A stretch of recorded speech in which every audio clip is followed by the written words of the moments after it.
Middle ઈસ્ટમાં સર્જાયેલા યુદ્ધની પરિસ્થિતિના પગલે ઔદ્યોગિક એકમોમાં ગુજરાત ગેસ કંપની દ્વારા અપાતા ગેસ સપ્લાય પર ઘટાડાની શક્યતા ઊભી થઈ છે, જેની અસર સીધી ઉત્પાદન પર જોવા મળી શકે છે. ગઈકાલે ગુજરાત ગેસ દ્વારા સર્વે ઉદ્યોગકારોને એક મેલ મળેલ છે, જેમાં દર્શાવેલ છે કે જેમણે મિનિમમ ક્વોન્ટિટી બુક નથી કરાવી એ લોકોએ 50% ગેસ વાપરવાનો છે, અને જે નોન એમજીઓમાં છે એ લોકોએ તાત્કાલિક ધોરણથી આવતી એટલે કે 6 તારીખે સવારે 6 વાગ્યાથી અંદાજિત બધાનો ગેસ સપ્લાયનું જે ક્વોન્ટિટી બુક કરાવી એ 0 થઈ જશે, જેથી કરીને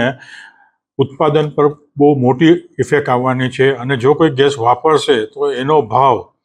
ગુજરાત ગેસ દ્વારા એ લોકોને જે સંપૂર્ણ સપ્લાય મળશે એના બેઝ પર આધારિત રહેવાનો છે, એવી મારે ગુજરાત ગેસના પદાધિકારીઓ જોડે વાત થયેલી છે.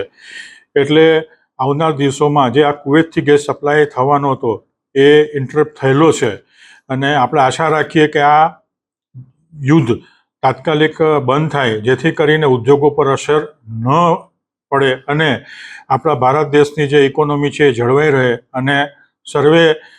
ઉદ્યોગોનું બી હિત આમાં જળવાઈ રહે. તો મારી સર્વે ઉદ્યોગકારોને વિનંતી કે